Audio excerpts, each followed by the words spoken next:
자, 아침밥 공부 꿀코치의 현대시 원피스 제2강 개화기의 현대시입니다. 현대시 원피스라고 하니까 내가 무슨 대단한 사람인 것 같은 척을 하는 것 같아가지고 좀 부끄럽긴 한데, 제 지론이 있어요. 공부도 자기가 본인이 즐겁게 해야 되고, 나는 이게 일이잖아. 나는 이게 일이니까 나는 이걸 찍는 거를 내가 즐거워야 돼. 그래서 기왕 하는 거 이름을 이렇게 붙였으니까 너무 오만하다고 생각하지 말고 재밌게 들어주셨으면 좋겠습니다. 아마 어떤 강의보다 현대시를 많이 다루게 될 거예요. 자, 개화기의 현대시입니다. 개화기 1강 제대로 듣고 복습한 학생들은 개화기가 뭔지 대충 알죠? 여기에서 개화기에 대해서 좀 더 자세히 짚을 거예요. 개화기 시는 4개 정도 보면 됩니다. 그리고 기출문제는 제가 알기로 평가원 기출에 나온 적은 없는 걸로 알고 있는데, 없나? 확인 좀 해보고. 해에게서 소년에게 나온 적이 없나?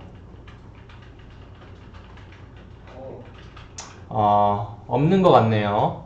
일단 2018학년도에서 1994학년도까지 국어 평가원 그리고 대학 수학능력시험에서 나온 이 개화기의 현대시는 없어요. 근데 반면에 생각해보면은 이 개화기 시가 사실 우리가 보게 될 현대시의 시작점이라고 볼 수 있어요. 그러니까 오히려 여태까지 안 나왔으니까 한 번쯤 다뤄볼 수 있는 거지. 그쵸? 나가봅시다. 자, 현대시를 어떻게 공부할지 저번 시간에 다뤘던 거 다시 한번 짚고 갈게요. 여러분들 이제 앞으로 계속 강의 진행하면서 지난 시간에 한번 강의하고 됐지 이러고 쑥 던지는 게 아니라 지난 시간에 했던 거 계속 이렇게 리마인드 시켜줄 거예요. 왜냐면은 내가 이렇게 안 하면 여러분들 잘 안 하잖아. 그쵸? 내재적, 절대론적 관점이 뭐예요? 지금 생각해가지고 입으로 말해보세요. 10초 줄게.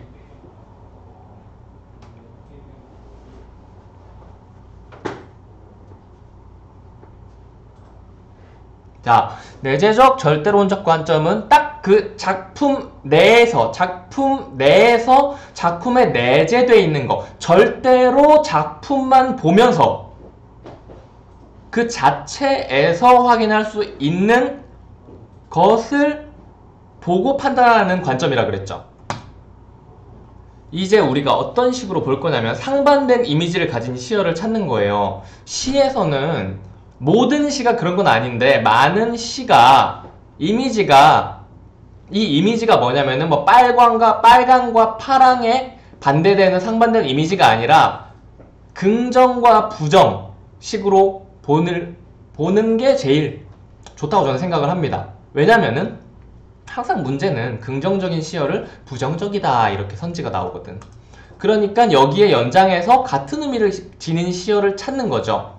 그러니까 둘은 같은 말이에요. 상반된 이미지를 가진 시어를 찾기는 긍정, 부정, 상반된 이미지를 가진 시어를 찾는 거는 반대로 말하면은 같은 의미를 지닌 긍정적인 의미를 지닌 시어를 찾고 부정적인 의미를 지닌 시어도 찾는 거죠. 나머지 관점이 뭐가 있을까요? 내재적, 절대론적 관점, 나머지 관점 3개가 더 있죠. 그 3개를 생각을 해보세요. 일시정지 잠깐 하고 생각을 해보세요. 생각을 하고 지금 앞에 노트 있으면은, 아니면은 이 PPT 파일 인쇄해 놓은 거 있으면은 여기 옆에 빈칸 많으니까 일부러 빈칸 많게 해놨어. 여러분들 쓸 게 많으라고, 쓸 공간 많으라고 간단하게 한번 써보세요. 그 표도 적어두면 좋고, 이렇게 작품, 작가, 현실, 독자 이런 그림이 있었죠? 그 표도 그려보면 좋고. 그 다음 두 번째, 관련 내용을 곁들이기입니다. 관련 내용을 곁들이기. 사실은 이 관련 내용을 곁들이는 게 외재적인 관점들이에요. 무슨 말인지 알겠죠? 이 시 자체를 보는 거는 내재적인 관점인데, 이 시와 관련 있는 그때 당시의 시대상, 그리고 이 시를 쓴 작가, 그리고 이 시가 우리한테 주는 그런 의미, 효용, 이런 게 관련 내용인 거죠. 봅시다. 개화기의 현대시 첫 번째, 이중원 시인의 동심가입니다. 뭐 동심가의 뜻이 뭐고 이런 건 별로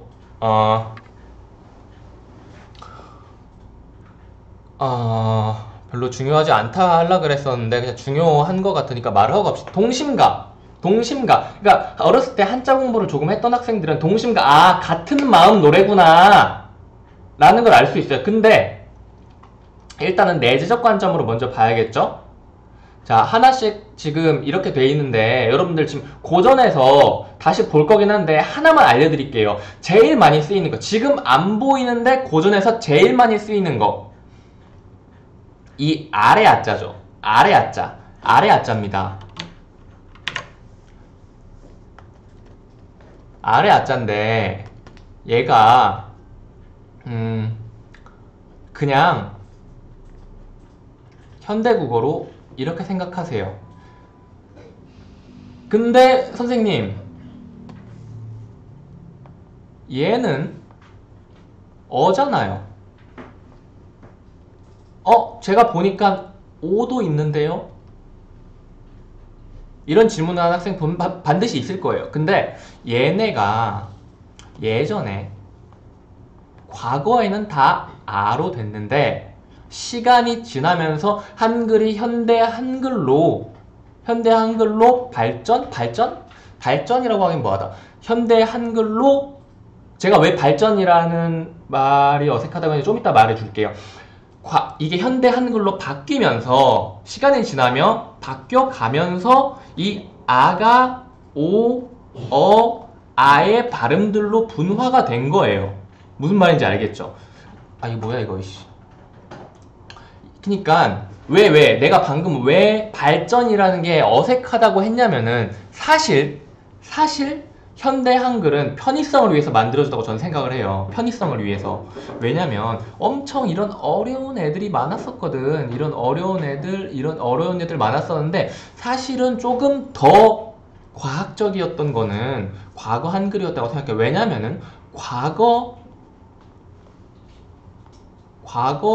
한글은 영어 발음 표기가 가능했어요.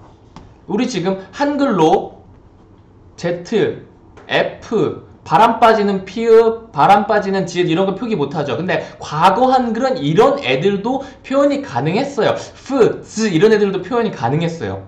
그래서 오히려 좀 더 과거 한글이 어떤 면에서 나았는데, 근데 쓰기가 너무 어려우니까 이렇게 변한 거가 아닐까? 여긴 내가 뭐 국문학자 이런 게 아니라서 이 한글의 변천사 역사 이런 건 잘 모르지만은 그냥 실용적으로만 따진다면은 이런 식으로 생각해도 좋을 것 같아요.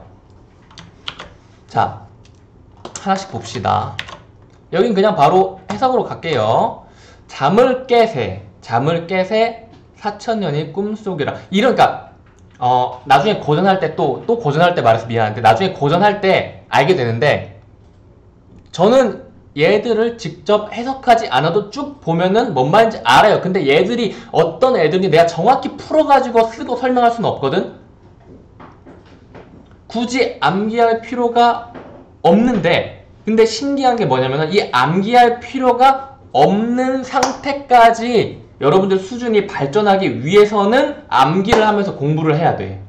웃기죠? 무협지에서 이런 말이 있단 말이야.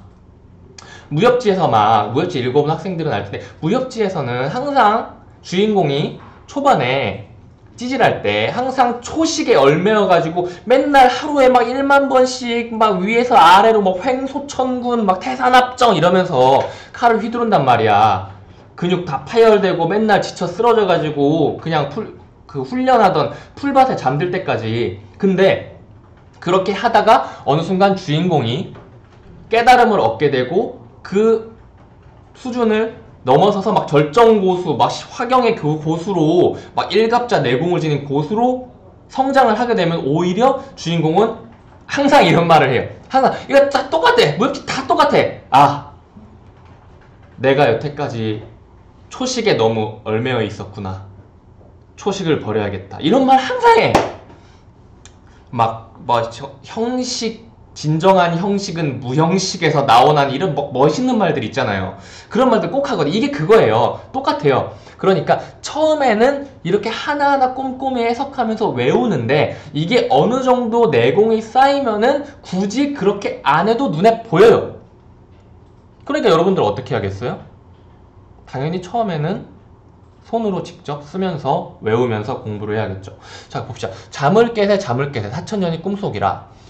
잠을 깨. 이 4천년, 과거 4천년 동안의 역사가 사실은 잠을 자고 있었던 역사다. 지금 시 내부적으로 보는 겁니다. 시 외부적인 현실 이런 거 아예 개입 안 하고, 과거의 4천년이 꿈속이었고 나는 이제부터 잠을 깨세 청유형이죠. 이제부터 잠을 깹시다 라고 말하는 거죠. 모든 나라가 함께 모여서 온 세상이 한 집안이다. 이만큼 대동단결이 됐다. 자, 구구세절 다 버리고 잡다한 일을 다 버리고 위아랫사람 한 마음으로 상하 위아랫사람 동심 같은 마음으로 같이 덕을 닦자. 같이 발전하자. 그래서 동심가인 겁니다. 아시겠죠? 남의 부유함, 강함을 부러워하고, 그리고 근본 없이 주인처럼 하자. 회빈작주라는 단어에서 나온 게 바로 이 회빈인데, 자, 여러분들 지금 이 단어를 보고 여러분들이 하는 행동 패턴들이 몇 개 있는데, 공부 잘하는 학생의 패턴을 말해줄게요. 공부 잘하는 학생은 지금 이 회빈작주라는 단어를 보고 이거 내가 모르는 단어인데 하면서 회빈작주를 찾거나, 아니면 이 회빈작주라는 단어를 밑줄을 긋거나 쓴 다음에 그 다음에 선생님이 해줄 말을 기다리거나 아니면 본인이 직접 찾아봐요. 그게 공부 잘하는 학생의 특징입니다. 스스로 자기 주도적으로 학습하는 거. 회빈작주 찾아보시고 좀 이따 설명해 줄 거긴 한데, 자, 호랑이를 보고 개를 그리고 봉황을 보고 닭을 그린다. 이거 뭐 이상한 거죠.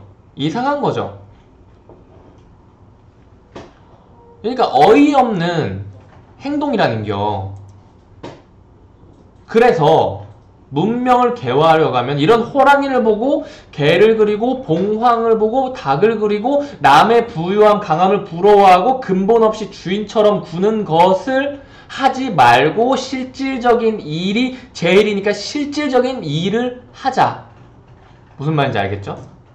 연못의 고기를 부러워하지 말고 그물을 맺어서 우리가 직접 잡아보자. 그물을 맺기 어려우면 또 뭐야? 동심결로 맺어보세요. 이게 뭐 매듭 맺는 어쩌고 저쩌고인데, 매듭 맺는 방법인가 매듭의 종류인가 그랬을 텐데 그것까지는 잘 모르겠는데 어쨌든 같은 마음으로 맺어보세요. 이렇게 하면 돼요. 읽어보니까 어때요? 똑같죠? 뭔가 이렇게 뒤에서 막 푸시업을 하잖아. 뒤에서 막 푸시를 해주잖아. 사람들 이렇게 있는데 자 갑시다 이러고 푸시 하잖아. 가자 으쌰 좀 이런 느낌이지. 그쵸? 개화기가 다 이런 느낌이에요. 회빈작주입니다. 손님이 주인처럼 굴거나 주장하는 사람을 제쳐놓고 자기 마음대로 처리하면 지 꼴린 대로 하는 거 아니에요. 지금 그거에 대해서 말하는 사람 너 뭐 모르겠구나. 내가 내 마음대로 할 거야. 그러니까 어떻게 보면 이기적인 거고 주인처럼 구는 거죠. 손님인데 그렇게 하지 말자 이 말이에요. 자, 이제 외제적 관점으로 보겠습니다. 시대는 개화기예요. 개화기 1강 때 얘기를 잠깐 했었죠. 개화기 좀 이따 자세히 볼 거고, 형식은 개화 가사. 가사라는 게 뭐냐? 항상 형식이 있어요. 사사조. 여기서는 몰라요. 여기서는 모르는데 사사조가 뭐야? 네 글자. 네 글자.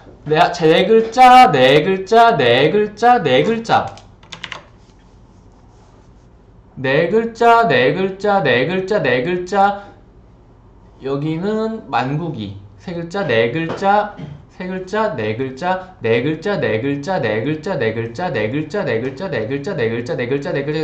사사조인 거죠. 사사조. 근데 이런 걸 외울 필요는 없어요. 그냥 형식적인 거니까 말을 해주는 거예요. 그렇게 엄청 중요한 건 아닙니다. 하지만 이게 시험에 나오면 사사조 아니면 정형률 이런 걸 따진다 이게 아니라, 같은 뭐 비슷한 운율을 반복적으로 형성해서 뭐 리듬감을 주고 있다 이런 식으로 문제가 나올 수 있는 거죠.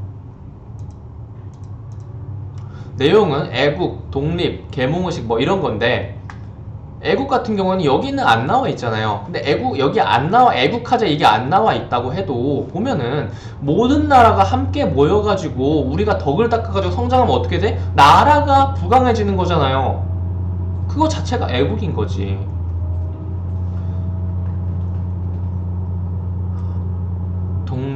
독립 이거 내가 왜 써놨을까? 모르겠다. 사실 이 내용은 별로 그렇게 중요한 게 아닙니다. 개화기를 봅시다. 내가 뭐 어디서 뭘 막 공부하면서 독립 계몽식 다 말해주고 싶어서 쓰긴 했는데, 사실 근데 저는 강의할 때 내가 알고 있는 내용이 아니면 여러분한테 말을 아예 해주질 않아요. 내가 알고 있는 것만 말을 해줘요. 왜냐면 내가 알고 있는 것만 알면은 현대시는 다 맞거든. 그래서 대충 요렇게 봐주시고, 중요한 거는 계몽의식이라는 거죠. 계몽의식.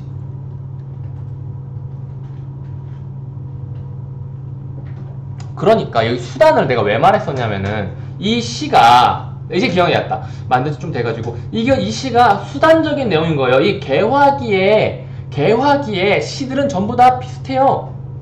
수단적인 느낌이에요.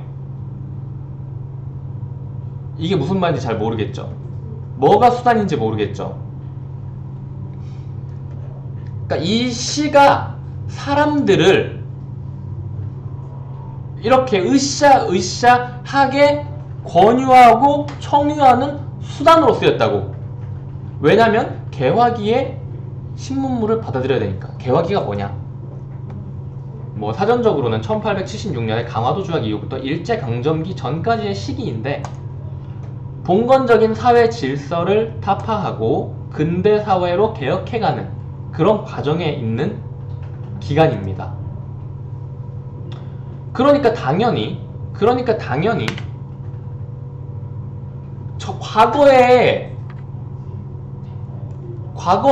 뭐 적폐라고 해야 되나? 아무튼 과거에 안 좋은 것들을 청산하고 근대 새로운 문물을 받아들이고 근대 사회로 개혁해야 되니까, 이 과거에 안 좋았던 것을 버리고 새로운 행동을 하려면은 어떻게 해야 돼요? 우리 같이 해봅시다! 이래야죠. 그러니까 이 시로서 그런 계몽의식을 사람들한테 고취시키려고 한 겁니다. 다음 가볼까요? 이 빌군 애국한 노래. 내재적 관점으로 한번 봅시다. 아시아의 대조선이 자주독립 분명하다.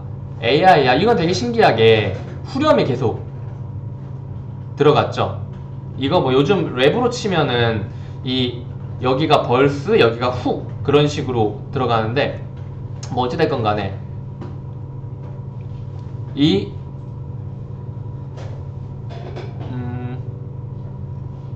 군면 분골하고 쇄신토록 충군하고 군주에게 충성하고 그리고 애국하자. 우리 정부를 높이고 우리 군면을 도와주자. 군면, 그냥 우리 사람들의 얼굴, 우리 사람들의 위상이라는 느낌이에요. 근데 이 군면이 그냥 단어만 보면은 직관적으로 뭐 잘 못 오는데, 여러분들 일본어체 있잖아요. 뭐뭐쿤, 누구쿤, 상원쿤 이런 말할 때 그냥 그렇게 생각하면 돼요. 일본에서 말하는 누구누구 군, 그렇게 받아들이면 될 것 같고, 그냥 그러니까 사람들을 서로 도와주고 우리 정부를 높이자.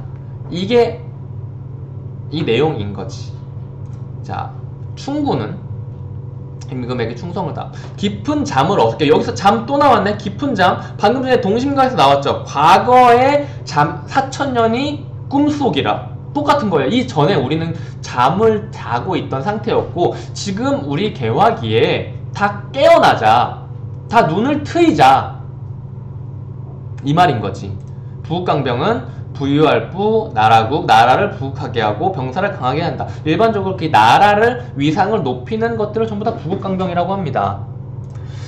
자, 합심하고 일심되어 서세동전 막아보세. 보면 이건 서쪽 세력, 서양이 우리를 지배하는 거, 우리를 점유하는 거, 우리한테 영향력을 행사하는 거, 우리에게 점점 밀고 들어오는 거를 막자고, 우리나라가 자주적으로 하자. 산업공상 진력하여 사람마다 산업공사 예전부터 되게 많이 쓰이던 거죠. 선비, 농부, 공인, 상인.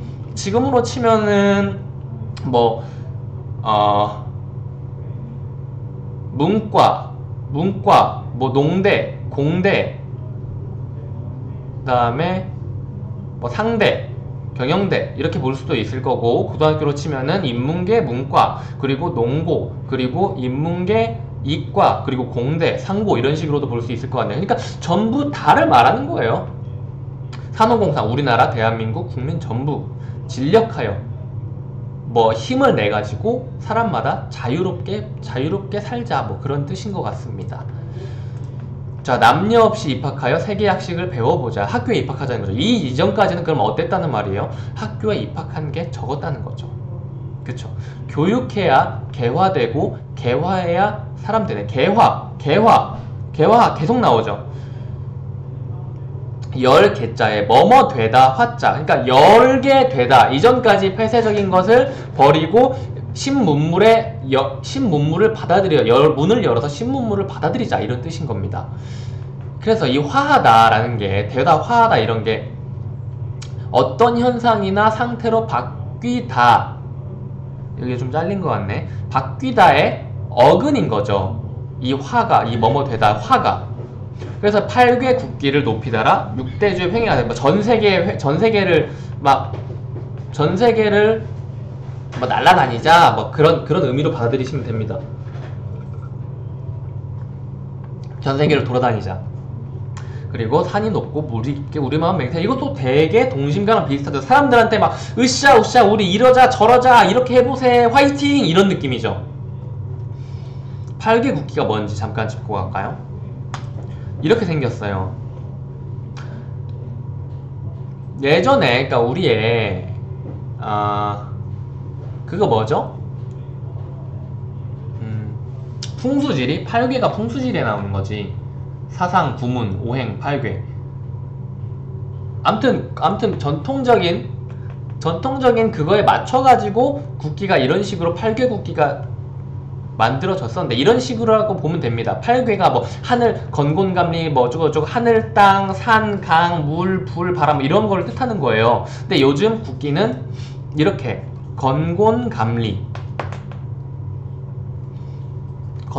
이렇게 4개만 남았죠. 건곤감리 뭘까? 이게 건, 그리고 이게 곤, 이게 5개니까 이게 감, 그리고 이게 4개니까 이게 리겠죠. 뭐 이 정도만 알고 넘어가죠. 더 볼 건 딱히 없을 것 같네. 그래서 얘도 똑같아요. 얘도 똑같이 내재적으로 국민들을 으쌰으쌰하게 만드는 겁니다. 외재적으로 봐볼까요? 이것도 시대 개화기예요. 성격은 계몽, 애국, 설득. 거의 비슷하죠. 표현은 청유형.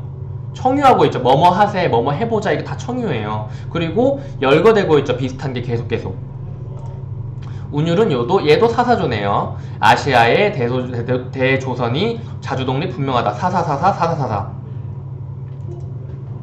특징은 후렴구가 존재하는 거죠. 특징하게. 특징, 합가, 합창으로 이런 특징. 합창을 왜 넣었을까? 요거 생각 한번 해볼게요. 합창을 왜 넣었을까? 합창은 누가 어떻게 하는 거예요? 여러 사람이 같이 하는 거죠. 애초에 이 시 자체가 우리 모두, 대한민국 국민 모두, 여러 사람이 모두 으쌰으쌰 하자는 거잖아요. 그쵸? 근데 이 시에서조차 함께 으쌰으쌰 하는 부분을 넣은 거죠. 그게 특징인 거지. 다음 시 볼까요? 최남선의 경부철도가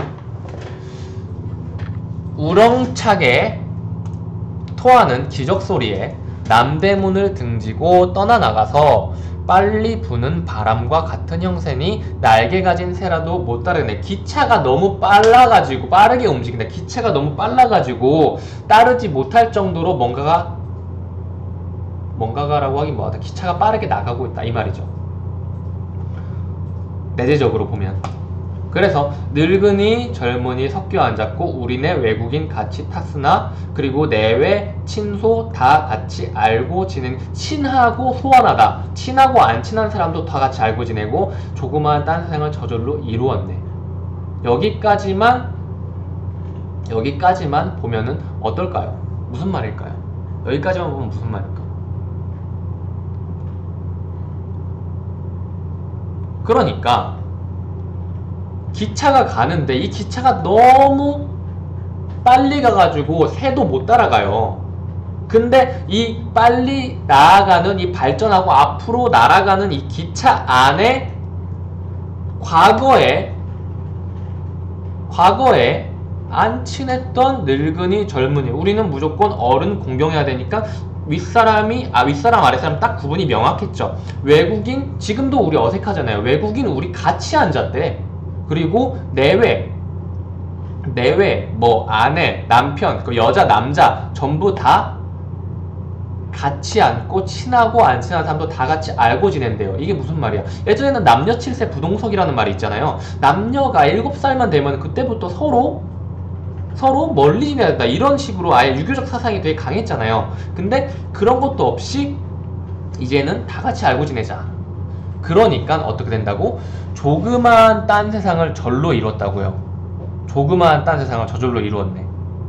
이전에는 이 전 세상이 아니라 이 기차 안에서 우리가 딴 세상을 이뤘다. 외제적으로 보면은 이 개화기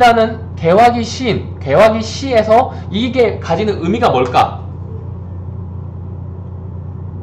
그러니까 이 개화기라는 게 너무나 기차처럼 빠르게 발전하고 앞으로 날아가는데 그 안에 우리 국민이 모두 남자, 여자, 노인, 어린이, 젊은이, 외국인, 내국인 할 것 없이, 예전 친한 사람, 안 친한 사람 할 것 없이 다 같이 뭉쳐 앉아가지고 함께 나가고 있다 라는 말이지. 이게 바로 개화기다. 그쵸? 성격은 당연히 계몽이겠죠. 표현도 청유열거. 계속 뭔가를 이어서 말을 하고 있잖아요. 이렇게 봐야 되는구나. 계속 뭔가를 이어서 말을 하고 있잖아요. 운율은 자수율이라고 하는데 사실 자수율 이런 거 몰라도 됩니다. 그냥 각행이 정확하게 7, 5. 우렁차게 토하는 7, 기적소리에 5. 남대문을 등지고 7, 떠나나가서 5. 빨리 부는 바람과 7, 5. 날개 가진 새라도 7, 5. 이거죠. 특징은 엄청 길다는 거예요. 전체 268행입니다. 우리는 268행 중에 8행만 본 거예요. 근데 다 이런 느낌인 거죠. 최남선 작품의 특징이 있어요. 청소년을 계몽해요. 왜냐면 청소년이 이제 자라나는 뭐 나무, 자라나는 나무라 그러잖아요. 새싹, 어린 새싹이 나무가 돼서 나라를 바친다, 이런 말을 하잖아요. 이 청소년들이 새 시대의 주인공이라고 가정을 하고 청소년을 계몽한다라는 느낌을 해남선의 시에서 찾아볼 수가 있습니다. 다음 시 볼까요? 해에게서 소년에게. 철썩철썩 쏴. 얘도 특징이 있죠. 이런 파도가 치는 것을, 이런 걸 뭐라 그러죠? 의성으로 처음 끝을 똑같이 나눈 거예요. 똑같이 시작하고 각 연을 똑같이 시작하고 똑같이 마무리 짓는 거죠. 1연을 볼까요? 때린다, 부순다, 무너버린다. 태산 같은 높은 산, 집채 같은 바윗돌. 이게 뭐요? 뭐 산이고 바다고, 이게 뭐요? 나의 큰 힘을 아냐 모르냐 호통까지 하면서 때린다, 부순다, 무너버린다. 철썩철썩 척 쭈르릉 꽉. 파도가 저런 애들 전부 다 우습다 하면서 박살내버리는 거죠. 2번 2연. 철썩철썩 쏴. 내게는 아무것도 두려움 없어. 신기하네. 2연에는 나라는 화자가 등장하고 1년에는 나라는 화자가 없네. 3년도 볼까요? 3년도 나라는 애가 있고, 그리고 4연도 나가 있네요. 좀 이따 5연도 한번 봐볼게요. 그래서 이 내가 누굴까요? 파도, 바다겠죠. 두려움도 없고 육상에서 힘, 권력 부리던 자도 바다의 앞에 와서는 꼼짝 못하고, 아무리 큰 물건, 이런 태산 같은 산, 집채 같은 바윗돌도 행세하지 못한다고, 깝치지 못한다고. 내 앞에서 깝치지 못한다. 내가 졸라 짱이다. 나는 파도, 바다다. 바다가 짱이다. 바다가 어마어마함을 말하고 있는 거죠. 그리고 간지러워. 나에게, 이 나는 또 누굴까? 바다 파도겠죠. 나한테 절하지 않은 자가 지금까지 있거든 통기하고 나서 보아라. 기별을 보내 알게 함. 통지하다라는 거예요. 성적 통지표 이런 거 있잖아요. 여러분들 성적 통지표 안 좋아할 것 같은데 아무튼 간에 진시황 나팔륜 역사적으로 진시황 나팔륜이 역사적인 사람들인가? 아니면 아예 진시황 나팔륜 이런 게 진시황이야? 매우 역사적인 분이죠. 그쵸. 맨날 무협 소설에서만 봐가지고 매우 엄청난 힘 권력을 이뤘던 그런 사람들입니다. 이런 사람들도 어떻게 된다고? 나한테는 굽힌다고요. 겨룰리 이권 오너라. 완전 오만하고 어마어마하게 강한 것 같죠. 조그만 산 모를 의지하거나 좁쌀 같은 작은 섬 손병만한 땅을 가지고 그 속에 있어서 영악한 채 부리면서 나 혼자 거룩하다. 그러니까 좁은 우물 안에 개구리 같은 놈 나와서 나를 봐라.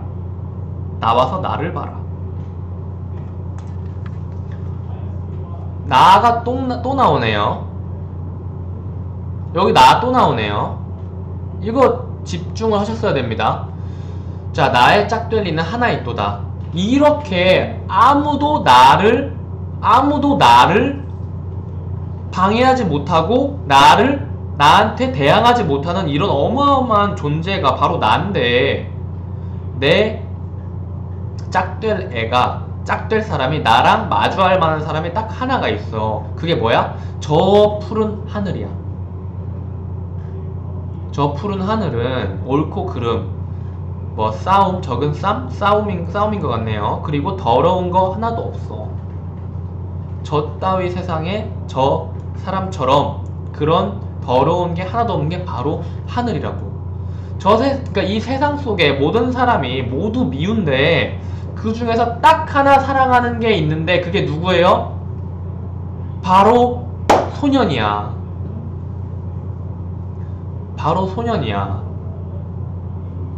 이 소년들이 내 품에 와서 안겨.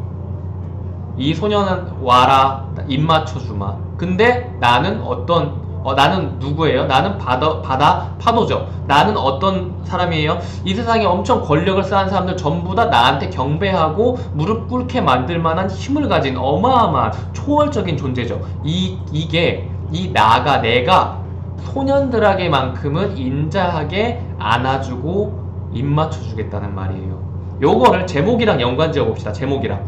해에게서 소년에게. 해는 어디에 있어요? 하늘에 있죠. 하늘은 이 시에서 어떻게 나왔어요?